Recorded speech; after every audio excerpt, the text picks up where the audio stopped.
Bom dia, mais uma vez iniciando. Hoje estaremos falando sobre a mensagem O Fracasso de Pedro, que foi publicada no livro Caminho, Verdade e Vida, editora FEB, capítulo 89. É referente ao Evangelho de Mateus, capítulo 26, versículo 58, que diz o seguinte: Pedro seguia de longe até o pátio interior da residência do sumo sacerdote. Após entrar no pátio, sentou-se com os servidores para ver o fim. Vamos lá, vamos à mensagem. O fracasso de Pedro. O fracasso, como qualquer êxito, tem suas causas positivas. A negação de Pedro sempre constitui assunto de palpitante interesse nas comunidades do cristianismo. Enquadrar-se-ia queda moral do generoso amigo do mestre num plano de fatalidade? Por que se negaria Simão a cooperar com o Senhor em minutos tão difíceis? Útil, nesse particular, é o exame de sua invigilância.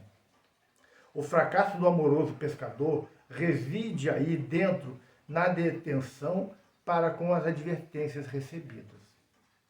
Grande número de discípulos modernos participam das mesmas negações, em razão de continuarem desatentos. Informa o Evangelho que naquela hora de trabalhos supremos, Simão Pedro seguiu o mestre de longe. Ficou no pátio do sumo sacerdote e assentou-se entre os criados, deste para ver o fim. Leitura cuidadosa do texto esclarece-nos o entendimento e reconhecemos que, ainda hoje, muitos amigos do Evangelho prosseguem caindo em suas aspirações e esperanças, por acompanhar o Cristo à distância, receosos de perderem gratificações imediatistas. Quando chamados a testemunho importante, demoram-se na vizinhança da arena de lutas redentoras entre os servos das convenções utilitaristas, assentando binóculo de exame a fim de observarem como será o fim dos serviços alheios. Todos os aprendizes nessa condição, naturalmente, fracassarão e chorarão amargamente. Mais uma mensagem interessante, né? As pessoas falam muito desse fracasso, né? dessa negação de Pedro. Né?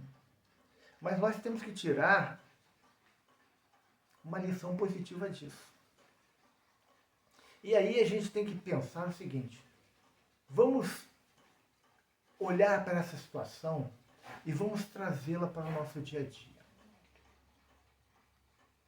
O Cristo continua no seu Calvário.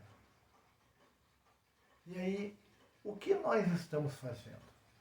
Estamos ombreando com Cristo? Estamos andando lado a lado com Ele? Ou estamos nos mantendo numa suposta condição de segurança, distantes um pouco, para não nos comprometermos tanto com a sua causa? Pedro, naquele momento, ficou com medo de se comprometer com a causa do Cristo, porque ele começou a perceber que aquele final não era o que ele imaginava.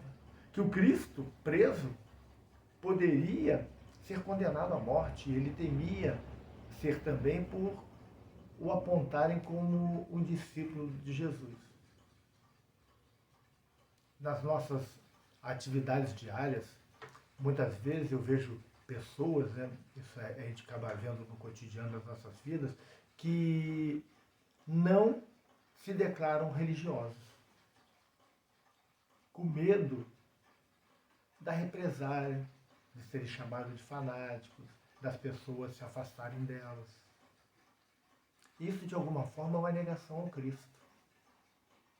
Porque quando não assumimos a nossa condição de seguidores de Jesus e não nos aproximamos cada vez mais dele, mais difícil se torna a nossa jornada. Mais propensos estamos a negá-lo. Todos os discípulos acabaram negando Jesus, porque todos fugiram. E nós continuamos fugindo. Temos medo da cruz do Cristo. Temos medo do sacrifício em seu nome. Jesus disse: muitos seriam perseguidos em seu nome. Seriam levados diante de autoridades. Em alguns países do mundo, a gente sabe que ser cristão é muitas vezes condenado até à morte. A gente sabe disso. Alguns regimes aí que são materialistas não aceitam o cristianismo, não aceitam a religião como um todo.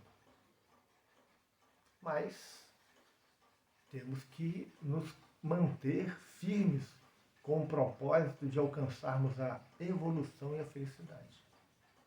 Jesus nos apresentou o caminho e ele nos diz que ele é o caminho, que ele é a verdade e que ele é a vida. Se ele é o caminho e nós nos mantemos afastados desse caminho com medo de represálias, da repercussão que isso pode trazer, nós estamos falhando em nossos propósitos de encontrarmos a felicidade. Longe do Cristo, não existe a verdadeira felicidade. Existem algumas alegrias passageiras, fugidias.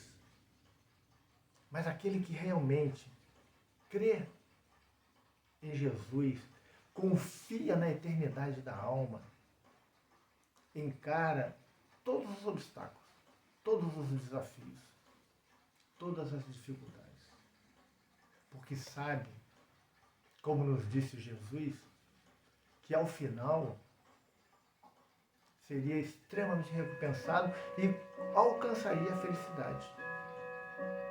Jesus diz, né, vinde a mim todos vós que estáis aflitos e sobrecarregados, que eu vos aliviarei.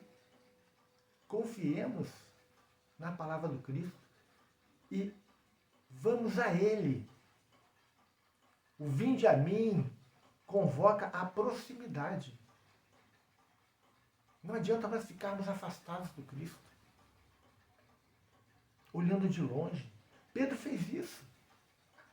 E a gente percebe o arrependimento, a amargura que ele vivenciou por causa disso. Graças a Deus, o Cristo redivivo apareceu para ele depois, para todos os discípulos, os convocando de volta. Estamos vivendo um momento em que o Cristo nos convoca também. Porque há pelo menos 2000 anos nós estamos seguindo o Cristo de longe, negando nos momentos cruciais. E aproxima-se a transição do nosso mundo. E aí teremos uma escolha entre o reino dos céus e a própria terra. A terra simbolizando o mundo físico. E aqueles que não tiverem condições de seguir com Cristo ficarão em mundos físicos condizentes com a sua evolução espiritual. E lá haverá dor e ranger de dentes, como disse o Cristo. São os mundos mais atrasados.